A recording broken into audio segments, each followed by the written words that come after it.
This is the Future of the Future show. I am your host, Mateo Berbejicio.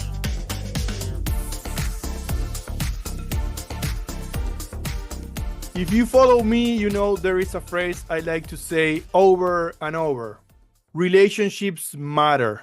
The way we get along with coworkers, with clients, with friends, etc. matters. We have to have fun and thrive in our own unique ways. Today's guest is a living testament of this mantra. Mickeli Bedore is a relationship builder. He's amazing at it. And I want you to hear his story from him, what he does for a living, and especially how he does it. So let's go into it. Mickeli, thank you so much for being here. Yeah, thank you. The honor is all mine, man. I'm glad we made this work out. Yeah. Let's get started with the very basics. What do you do today for a living?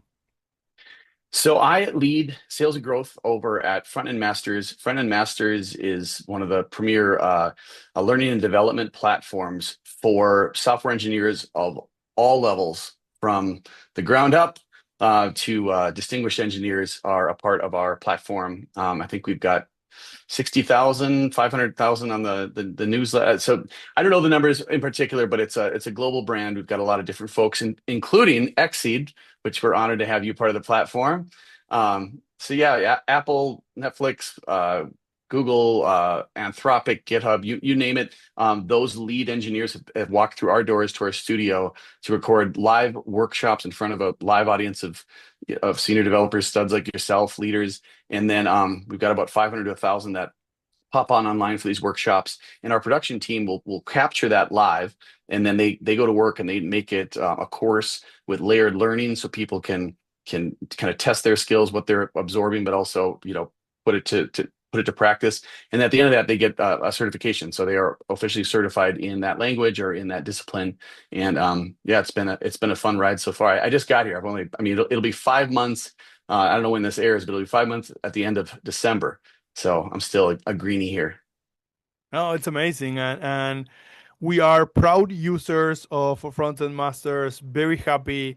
And we are just getting into it, as you said, right? We are just learning, just got our first 10 developers into the platform. We will sure have many more. But it's been an amazing experience so far. Mile, what are the biggest milestones in your career that shaped who you are today? How did you get here?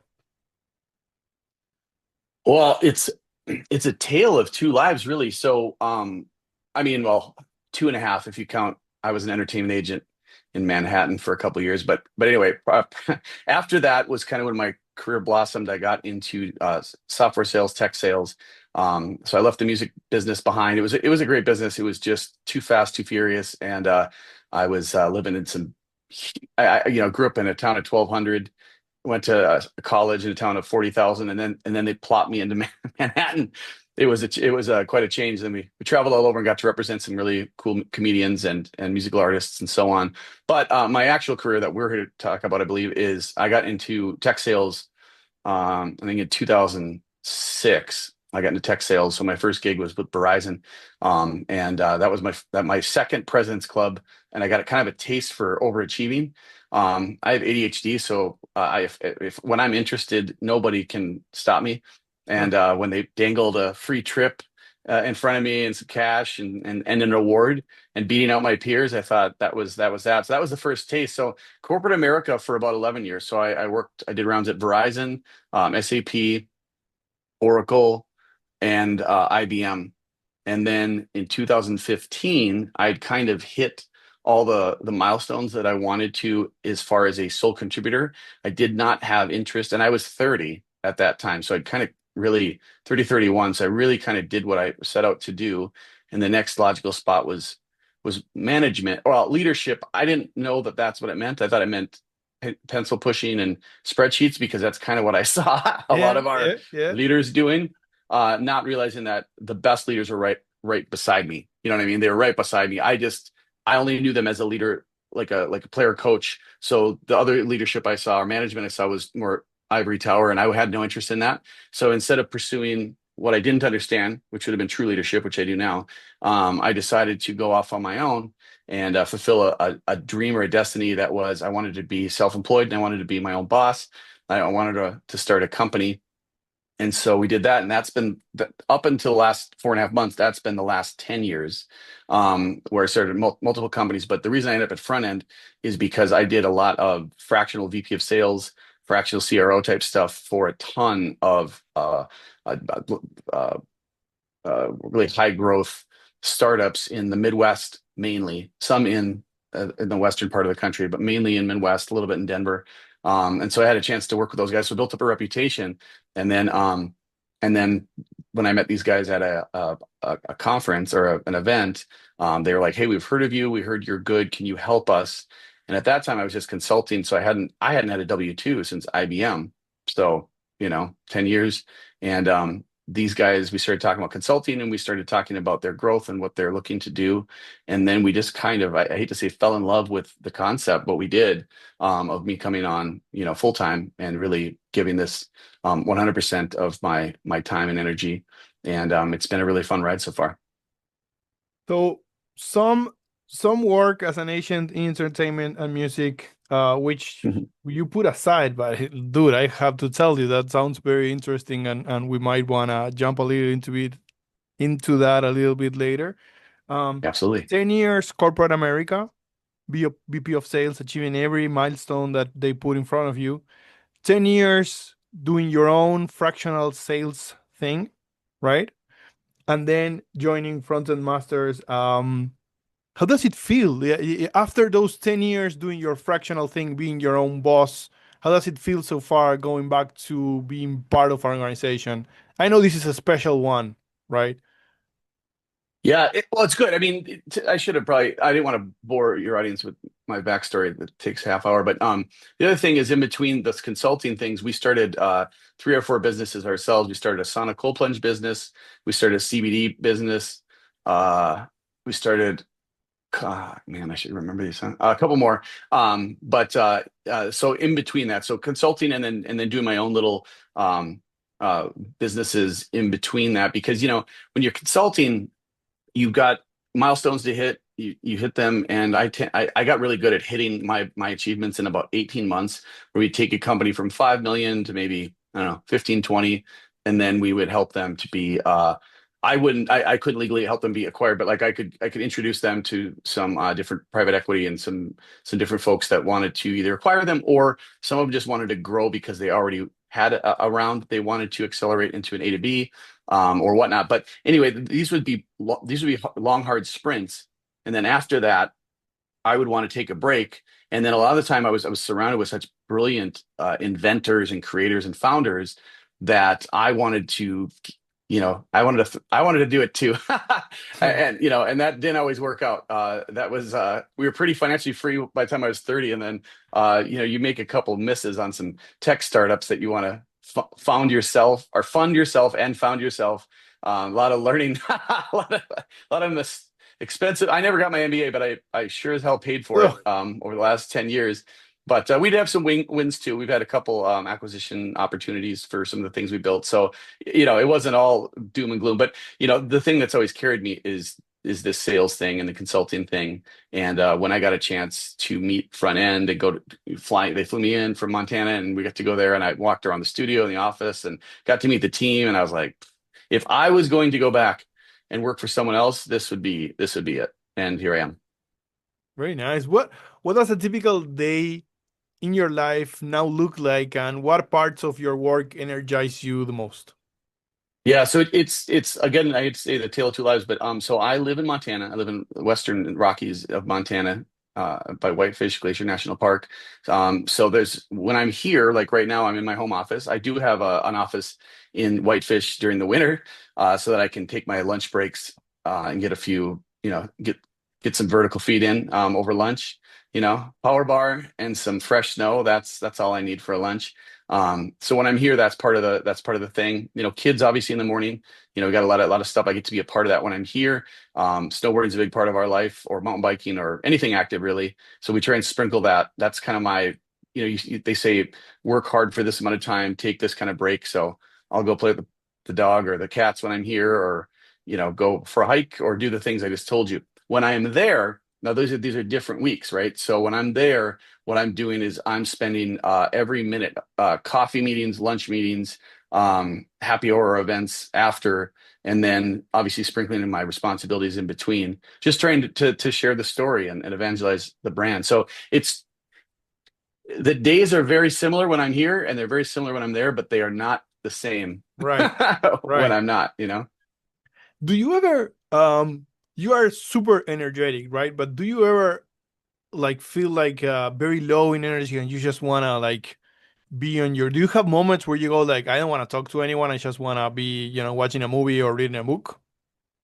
Yeah, I think the Fridays when I fly back, usually I'll just put my sweatpants on, because all week long, especially when I'm here, I'm trying to be as max efficient as I can and trying to have as many conversations as I can. Now, I am an ADHD extrovert to the max, and Right. so my cup is generally filled by conversations like the conversation we had in the beginning. We're talking about your setup, Yeah. and I was really interested in that. But after a week of that, Friday comes around and I'm ready to just kind of zone out on the plane, just zone out. I love talking to people, but not with this travel schedule. I kind of just want to, you know what I mean? Keep my Yeah. head straight, Yeah. either read a book, take a nap, maybe watch a flick I fly Delta pretty much primarily. So, I'll do those things. But yeah, Friday comes around and I'm spent, Yeah. you know, and then I hate to admit this, but we do a little sleep in Saturdays. So Friday night we'll celebrate. Like we had a snowball fight. We built some snow forts because we just got a big dump. This week the resort opened, so we were out in the yard doing that. And then Saturday morning I slept in, and then Saturday we had a busy day. I mean, sleep until 8. Because we had my daughter has a candle business, so she had to go set up her booth at this market. So sleep in until 8, but that's still sleeping into me, and that feels good. So I, yes, I do have to recharge like a normal human. Just takes me my battery is lithium. It takes a lot of drain, but when it's drained, it's drained. You know? were you always like this? Like when you were in high school, were you like super hyper all the time and just wanted to like interact with all the kids around and everything? Oh yeah. I mean, I got in trouble for it. Like, I'm middle aged, so they didn't really have a term for ADHD. There was some talk of ADD, but mine was a little more severe, and so I was just a distraction. And yeah, that was my favorite part of school. Like honestly, up until I graduated college, that was my favorite part was the social element, and I would just have to get through the rest of it. So yeah, as far as I know, I mean, they have pictures of me when I was a kid, and I don't remember those days where I was trying, putting on a show or I don't know, just doing whatever. They have like pictures of me clearly pretending to be something or do something and just tell stories. And so yeah, as far as I know, this has always been me. I love it. Tell me a little bit about your podcast, radio and the drum. Why did you start it, and what's it about? We started Radio the Drum a couple years ago. So we had a big show, like a live recorded podcast in the Twin Cities where we would sell out theaters and big event spaces to put this on. It was a monthly event. We'd get 300 to 400 people in our third season to show up. And then we had this big event, theater, band. I mean, we had walk-up music. It was awesome. And then in March of 2020, that all ended because they put Hmm. the chomp on any sort of social activities. And so I that kind of hurt. Like that's one reason we moved to Montana is because I was just like, I need a break. I just need to get out of this element and restart.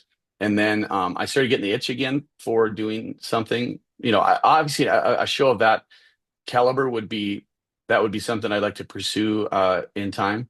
But I wanted to get back on the behind the mic, but I just didn't have something that I was really drawn towards, something that I thought could help.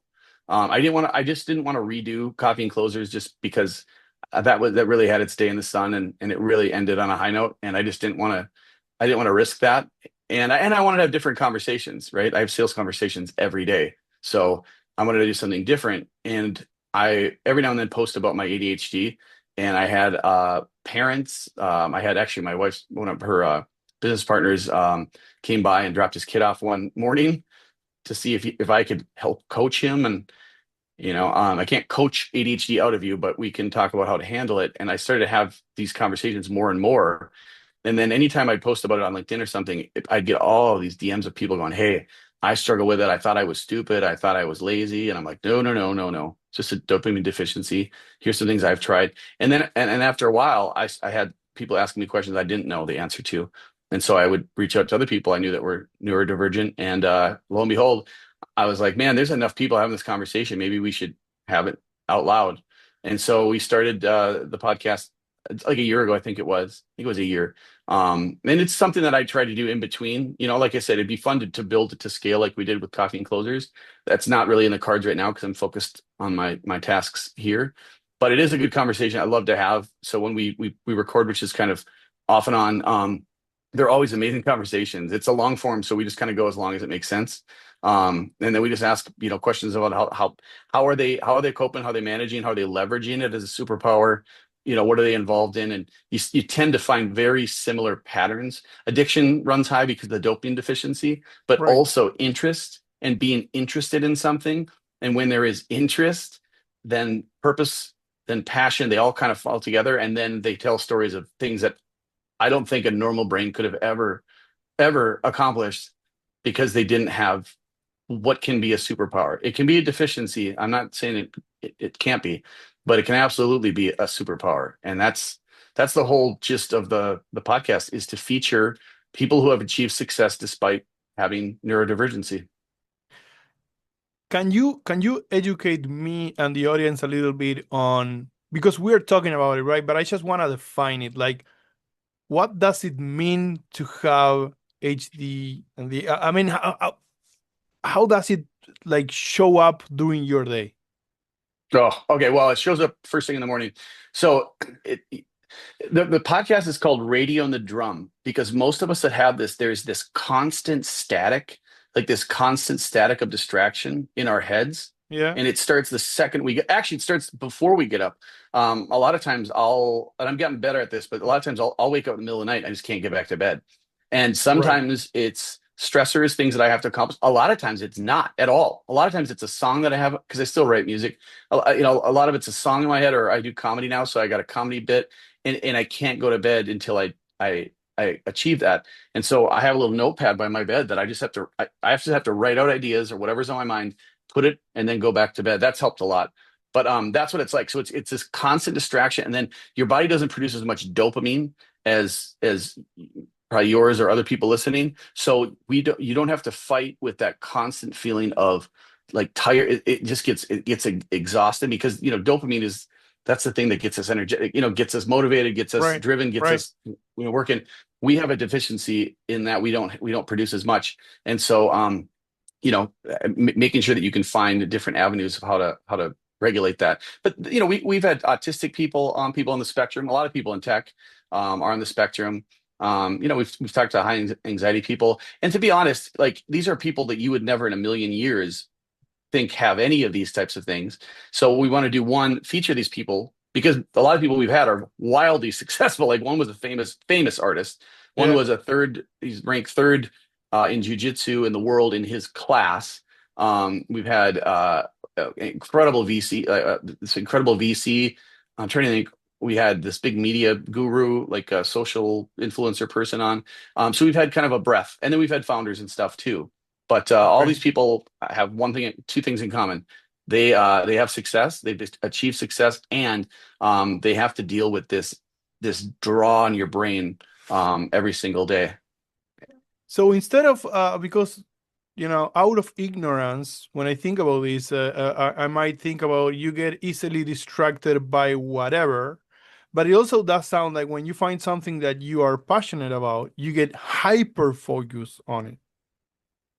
Yeah, lack of focus is a huge problem. Focus can be a huge problem too. Right. Like the reason why Copy and Closers got off so fast is because I was just running around the mill like every day, just like I got a new idea, I got a new idea. Here's what we're gonna do. We got this, we got that. Let's get this person. Let's go bigger. Let's go bigger. That's really good for productivity. It's not always good for the people around you sometimes when they're like, Yeah. oh, this guy just pivoted again. Uh, Right. where'd this idea come from? So on and so forth. So there's a lot of management when it comes. A lot of ADHD people, are in a role where they can be creative, whether that's self-employed or for someone else. A lot of people when they hire someone. like this, they'll know what they're getting, and so they'll kind of put guardrails up because Yep. generally the people with this level of energy and focus when it counts are people that can get a lot more done in a day than Right. the regular Joe. And I'm not putting us up above No, no, no. or below anyone. Makes It's sense. just So for the biggest advice for a leader of someone with this condition will be ready to have guardrails, but also be ready to provide enough milestones and enough goalposts so that you keep people just interested. Is that a good thing to do? yeah. I mean, if it's in sales, which I'm in, it's metrics, clear defined metrics that are achievable, and then the dopamine hit that comes with that, whether it be a trip or you get celebrated or an award or something. But if it's in other fields, it's going to be projects that are of not just a talent pairing, but if you can also pair an interest of this person, like a reason outside of just the project. What is the mission? What is the true mission we're trying to achieve? What happens if we achieve it? What will be the desired outcome that will allow everyone in-house and external to win? Having those guardrails set up that are clearly defined really, really help. Solid expectations, clearly communicated, clear communication on what will be involved and what's expected. And then if you can put that up, it just takes a little effort, but you should have it anyway, right? If you're going to do a business, you should have a business plan. I've done both with or with and without. I can tell you when you have the metrics put up, this is what Q1 or here's what fiscal year 1, 2, 3 looks like. Then you can kind of have those things defined. Someone with my thing and others really run towards those goals and run really fast and outpace many times our peers as long as those things are established. Without them, then you're going to find yourself, you're going to have a mess on your hands, you Yeah. know? So let's talk a little bit about those 10 years of entrepreneurship. You've launched multiple businesses, right? And worked with many startups. Um, Yeah. you said it yourself, it's like doing multiple MBAs when you do that, right? And you see, Yeah. like, you live experiences firsthand. Tell me, I know this is a cliche, but I really think we can learn from this. What's one of the biggest failures or challenges you faced, and what lesson from that experience do you still carry with you today? Uh, you know, I mean, I dumped a ton of money into well, you can appreciate, I'll make this one quick, but I dumped a ton of money into a software platform that we were going to launch that I was going to lead. And I didn't speak code. I spoke business, Right. and the people that we were talking to spoke code and not business. And so that never even got off the ground. So that would be one. Not much story there. The big story though, I think, is the way so building copying closers and closers media for that matter with the team we had. I think we had 6 or 8 people on the team at the time. Um, Helping us do amazing things. I had a lot of people there, and then we had a lot of momentum. And when it got taken, when it got canceled, basically, I mean, we didn't get canceled like in the media Yeah. sense, but we got Yeah. everything got canceled. The way that I handled that was probably poor. I was so because of my personal brand, like me as the host and whatever, was so attached to it that when it went away, I thought I went away, Right. right? And so how I handled it was poorly because I kind of just knee jerked told the team like, "Hey, we're just going to shut down for the foreseeable future, and when this thing lifts back up, um, then we'll get it back going." Now we could have done we did some virtual recordings, but they just didn't bring me joy. Yeah. Again, me joy, Yeah. okay? Not considering the audience and the many folks that we had showing up each and every month. I didn't take them into consideration at that moment. I only was taking me into consideration at that moment and how I felt and what I lost. Meanwhile, we've got 6 to 8 other people that show up every day to work, right? Yeah. Did I not think about them? Did I not think about the 300, 400 people or the thousands of people we had on our newsletter that communicate with us, on a weekly basis? Unfortunately, I did not. I only thought about me, and I thought about what I had lost and poor little old me. And so what I thought was a smart move was to sell all our crap from our lake place in Minnesota and move to Montana. Right. And that is what we did. And I don't regret that, but I do regret the way that I handled kind of our exit. It was honestly, we were like a ship in the fog at sea at night. We just kind of slipped away Yeah. while this COVID thing was shaking itself out. And then when people started having events again, everyone was asking, when's the next coffee closers? And I was like, well, I don't know because I live in Montana now. So that wasn't the best way to handle that. So if I could go back in time, I would have done something different. I don't know what I would have done different, but I would have done not that. Yeah. But maybe it was what you needed, and maybe you know, I get what you're saying, but at the same time, I also feel being an entrepreneur, and when a team starts working with you and when you feel that responsibility, um, I think it's a balance. It's at the same time you still have to keep see what's best for you, right? And I don't know enough about the story, but maybe just maybe you really needed and your family really needed this move, right? Um, so you never know. And the one thing I would say is it's tough, man. It's tough being an entrepreneur and how lonely it gets when you get to certain places, right? And you have to make certain decisions. So but thank you for sharing. It's a powerful story, so thank you for sharing that. Um, Well, and the thing was, is you said, maybe your family needed, they did. My kids were when I look back, I think it was 5 years ago, it was our last episode. I don't, somewhere in 2025 or 2020. Um, my kids were uh, tiny. Like I don't even know if my son was born then. I'd have to do the math. But so it was also different times. Whereas I could be that focused on the show and all the production, all the stuff that went in. I could yep, focus on trying to come up with new things. But it was a lot of stuff. It was a lot, a lot of moving parts. And they were young enough where they don't remember any of that. They see episodes now and they think that's cool, but they're like, man, I was little. So moving them to Montana actually for my family was probably the best thing ever because they absolutely love it here. They're involved in everything. They're big time skiers. They love to hike. I mean, they love it here. My wife loves it here. And I think I think they like the version of me now that isn't so obsessed with about building what I was building at the time.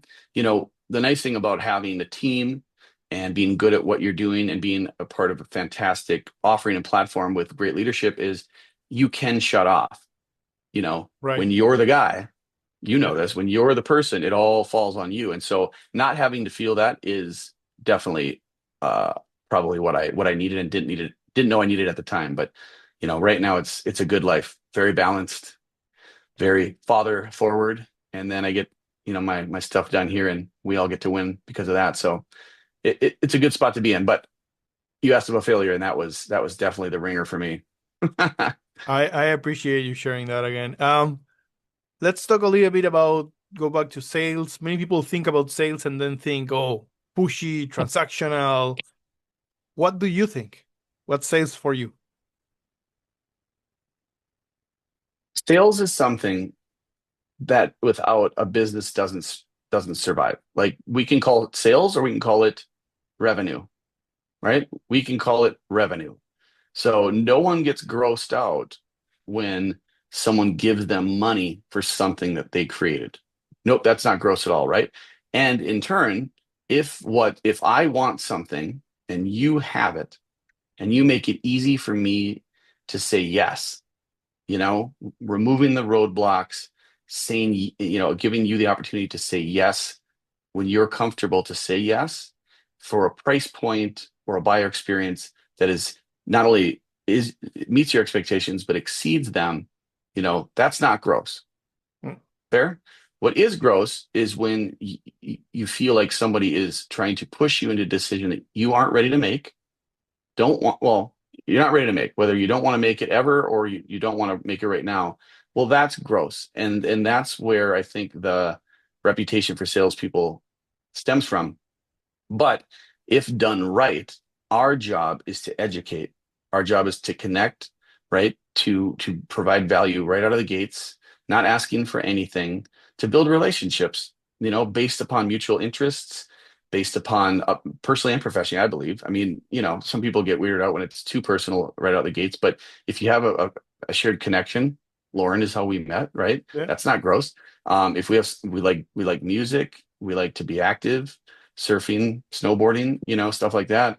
That's not gross. And then when I'm in your field and I can bring thoughts or experiences or information to you that you didn't have before, paired with a proven solve that I've helped other people fix it in the past, we can build to that point where you say, you know what? I would like some of our developers to have access to the top of the top teaching courses and making sure that my team is up to speed on everything that's going on in the tech universe. I want access to that, and then I will say, well, let me show you what we got. Maybe this is it. Maybe it's not it. But if not, I can make some other suggestions. And lo and behold, you guys became a customer, and I don't remember part of it being gross or weird, but you'd be the judge of that. But anyway, that's kind of my take on where sales gets a bad rap, and I understand it. Nobody likes to be forced into a situation they don't want to be in, whether it's a legal battle that you don't want to be in, or a confrontation with a school board member or a teacher. You don't want to be in that situation either, right? Yeah. Nobody wants to be in those situations. Nobody wants to be pushed into a sales scenario. But in life, we have to deal with all of those things. And so having the ability to kind of competently communicate, listen for empathy, understand, apply empathy. That's always one. And then keep your promises. Do what you say you're going to do, and then provide the thing that they wanted in the first place. Make it easy for them. That's what sales is to me. Yeah, no, 100% in agreement. I used to hate sales until I became someone involved in sales and I realized everything you just said. Um, and then I was like, oh, okay, I get it, right? Do you are great, and I've seen this and I can say it because, I think we clicked immediately. You are great at listening. You show real interest in people, right? Um, is all of that natural, or did you at some point in time kind of got better at it, or were you always like this? How does it work for you when you're building relationships and starting those conversations and finding common ground? I think listening has been a learned practice. Listening has been a learned practice. But as far as interest, um, so, there is something interesting about everybody, and I've sold to CFOs, to CTOs, CEOs, to HR, to software developers now. I've sold to a lot of different profiles. Oh, mechanical engineers, blue Right. collar. I can go on and on. Plumbers, electricians. Anyway, and I don't know anything about being an electrician, nor a plumber, nor a software developer, nor a CTO. Right? I can go on and on.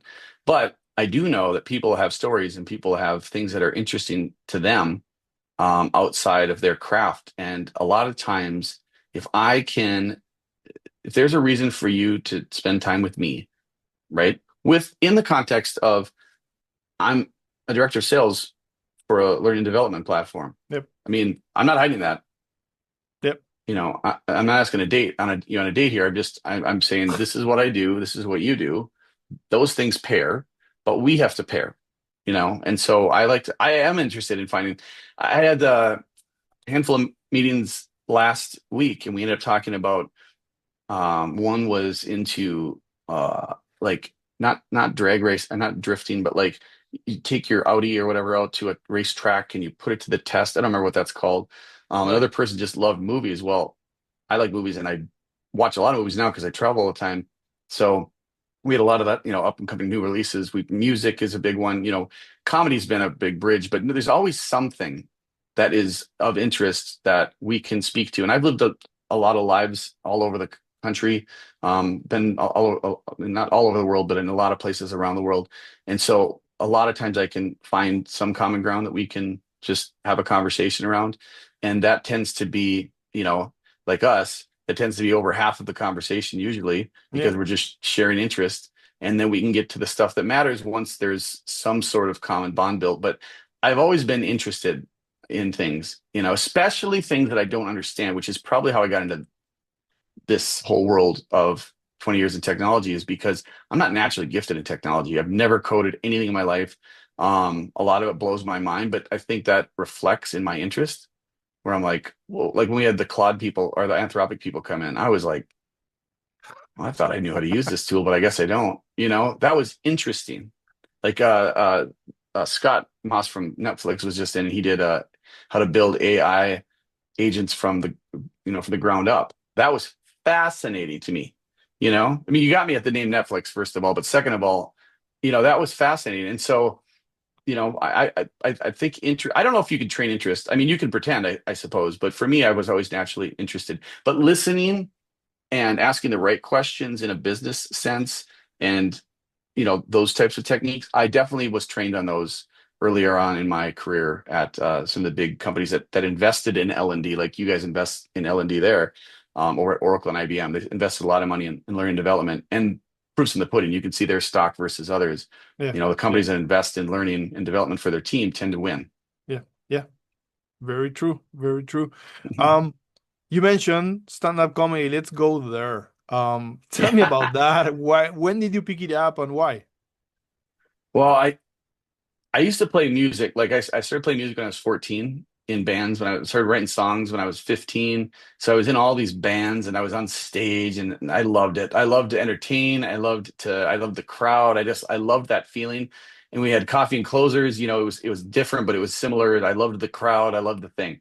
And when I started to travel a lot, um, even though I was going back to the Twin Cities where I have a pretty big network and a lot of friends, I was just trying to focus on my job. And I wasn't trying to meddle with anything. I wasn't trying to do another show, or I wasn't even trying to go to shows. I wasn't trying to do anything. Just trying to focus on my thing. So I spent some time in the hotel, and I was like, ugh, I don't want to sit here. So then a buddy of mine was like, hey, I'm gonna go catch an open mic comedy thing. Do you want to come? And I was like, funny thing, that's the one thing on stage I've done. Public speaking. That's the one I hadn't done. And I was like, I've always wanted to do it. I love comedy. I grew up in a storytelling family, like big railroad families. All these guys would come on Whiskey Wednesdays, they called them. All these railroaders would come to my parents' place in the shop. We used to call it the building. It's a shop. And they would pour whiskeys for each other, and they would just tell these stories that were hilarious. And I just always liked to laugh. And so when he invited me, I thought, yeah, I'm gonna go there and I'm gonna laugh. That's what I'm gonna do. But then as a competitive person, I was watching some of these people and I was like, I think I think I could do better than that. I could at least finish a 3-minute set. It doesn't need to be good, but I at least can do better than the two people that walked off during the middle of their set. I'm like, I can at least do better than that. So if that's ground zero, then I can do better than that. And so I started to write, the time, like I said, I'd get done with work and, I'd go to the hotel and I just start writing and writing. I just start looking around and seeing things I thought were funny. And so then I finally got up after, I think we attended like 4 or 5 open mics. I couldn't get myself to do it. I finally signed up for one. And now I've done a bunch of them, a bunch of little shows, and it's fun. And I try and keep it somewhat clean. Like I'm kind of like a PG-13 comic, where I'll say certain swear words, but no F words and no like over the top perverted stuff, Yeah. because people tend to go that way. If it's just easier because you get Yeah. cheap laughs. But I also don't want my kids to hear that. So if they're like one day like, "Whoa, he was disgusting," I don't want that either. So yeah, no, that was kind of the start of it. It was just like something I wanted to do, and I like goals and metrics and things that scare me, and that scared the hell out of me. Like, okay, I'll give you an example. The first time I went, I got up there and I was confident. I had a pretty good bit written, I thought, and people were laughing, and I was, doing my thing, and then afterwards, some of the comics came up. They're like, that set was probably great. And I'm like, what do you mean? They're like, well, I heard a lot of people laughing, and they're like, well, what do you mean probably? And they're like, oh, you didn't notice? You had the mic. I was waving my hands and telling jokes, and no one could hear me half of the time because I was Shit. waving my hands all over, and because I was so nervous. Right. Like I was polished, but polished and confident are two different things. I said confident earlier. I didn't mean confident. I meant polished. I was polished because I would rehearse, and you and we Yep. work hard. I knew how to do that, but once I got up there, I did not. anticipate after all those years of being on stage that I would be as nervous as I was. I was blind nervous. Like you ever get so nervous that if you didn't rehearse, you would just stare at the crowd and say nothing. That's how nervous I was. Shit. Like, Light on your face, people waiting for you, and you like, okay, go, just play. yeah, because if you do a podcast and you crack a couple of jokes, that people are like, oh, that's unexpected. And that I enjoyed that joke. But if you got 3 to 5 minutes and people are they're there to laugh, that's Yeah, that's a totally different pressure. Because then you're like, are my jokes funny? Like in your head, you're like, I'm gonna go through this next one, but is it that funny? Should I skip it? And you see that a yeah. lot in early comics. They'll say a joke, they'll say it nervously, and people won't laugh. They'll go, well, that's a terrible joke. No, it wasn't a terrible joke. You just have to just keep doing it, you know? How would you define your style? Is it more like and I have to get more into it, but like a Jerry Seinfeld type of thinking about very ridiculous things, or more like, I don't know. Tell me about your style. I love Jerry Seinfeld. I like Nate Bargatze. Um, I I like Bill Burr, although I couldn't pull off the Bill Burr, just how angry he is all the time. There's a new guy I just discovered. I can't remember his name. I'll find it later. There's to me, there's definitely a delivery style, just like there would be if I want to play, like I love the Black Crowes. So if I Yeah. wanted to play that kind of music, I want to have inflections that pair to that music. I'm not singing opera and have a rock band behind me or a country music band and I'm freestyle rapping. Like that wouldn't make any sense. Yep. And Yep. so, just like music, I was like, well, there has to be what styles. Like I love delivery.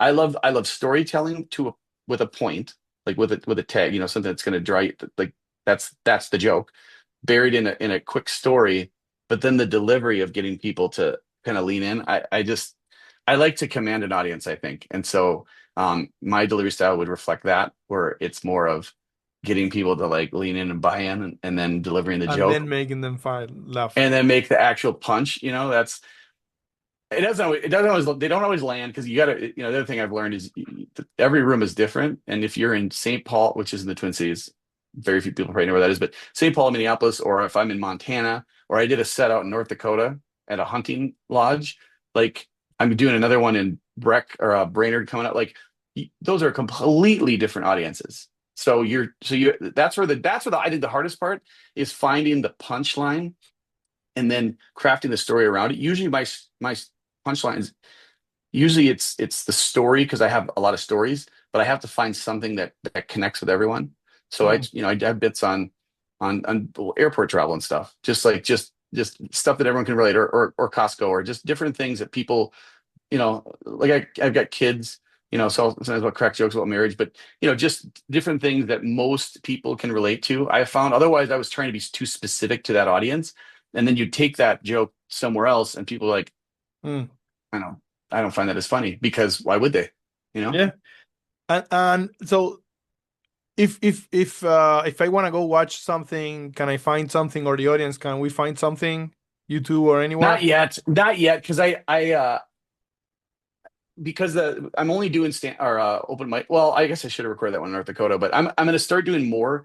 And then I have my little stand and I have a lapel. Like I should be recording these things, but I think I'm just so like I'm still nervous, Got and it. so I forget to have someone. I have people take pictures, but I should have a video. But I have a couple of ideas of that. Like if I get some downtime over the holidays, having a bunch of people come over to our place and setting something up, and then doing something, and then recording that in more of a closed environment. Because trying to do it when they're rushing, you're on 3 minutes, you're off, you're on.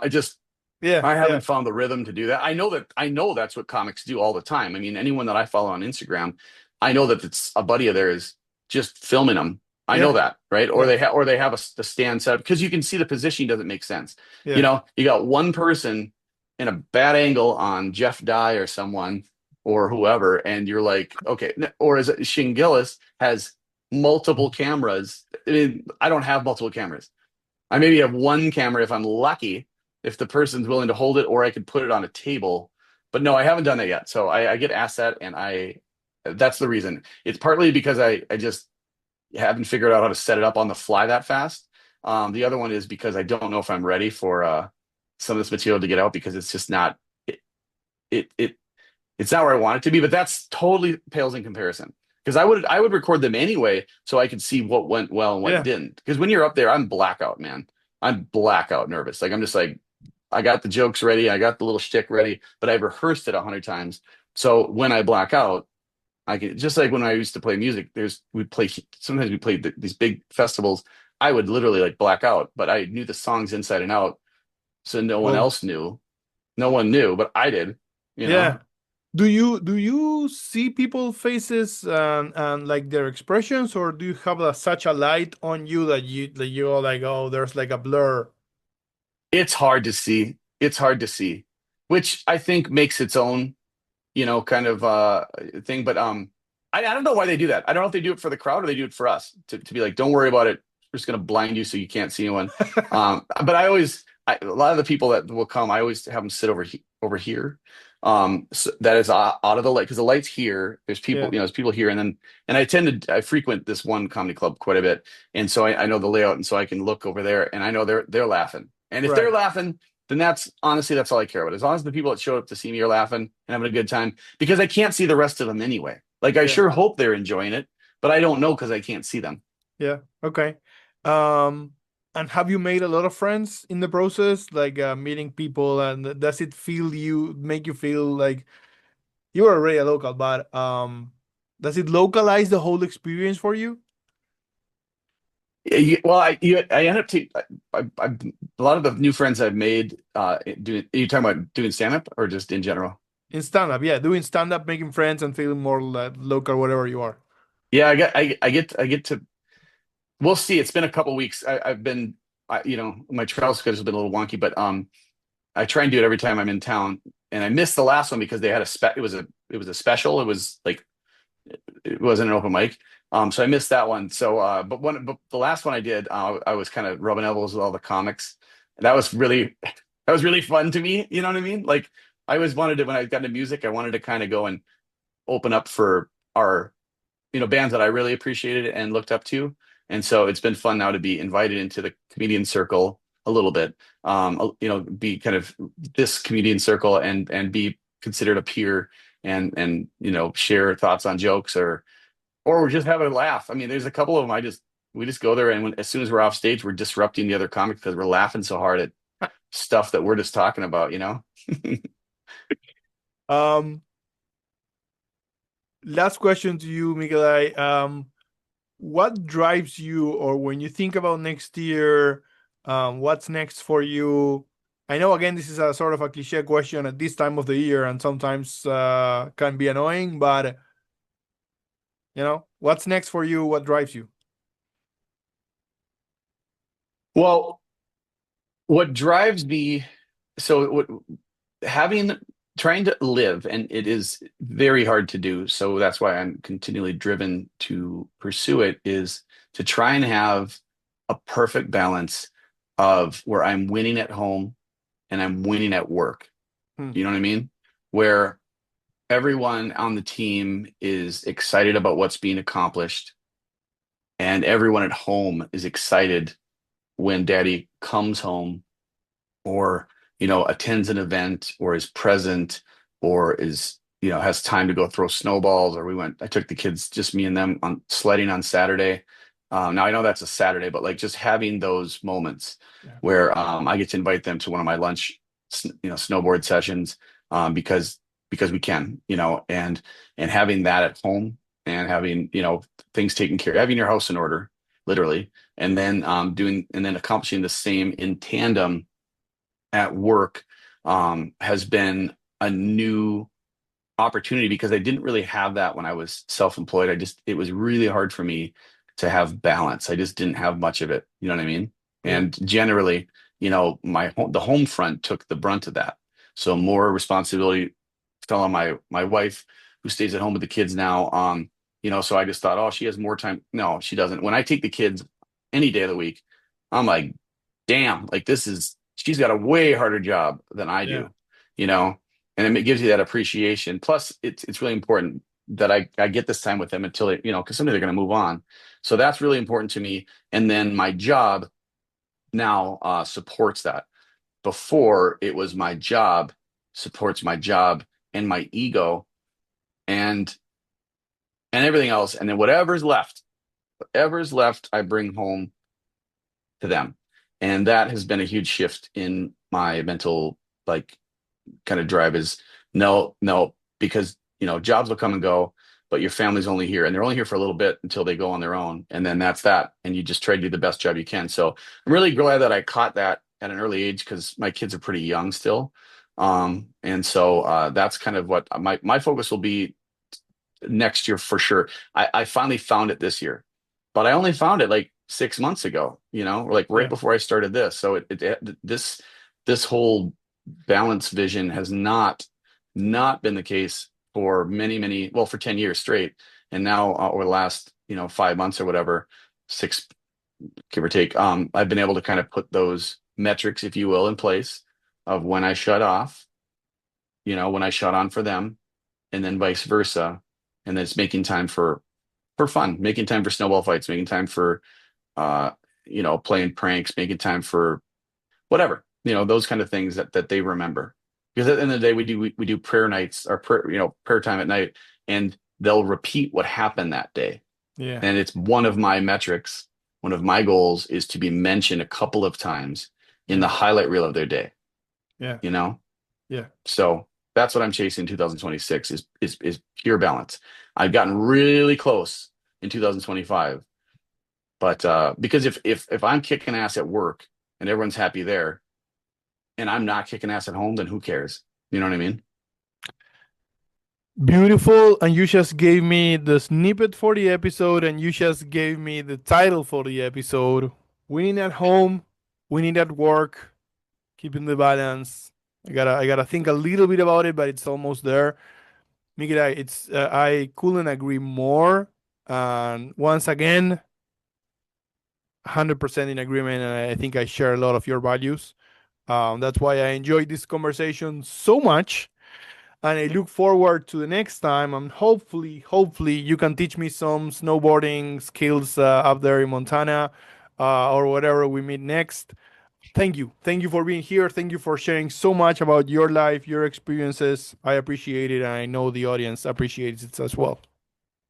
It has been a true honor, my man. I am so pumped to be in your circle, not only on this recorded journey we just took, but like for as long as we're both walking, man. It's good to have you in my circle. I'm blessed to have you. I'm blessed to call you friend. How about that? Likewise.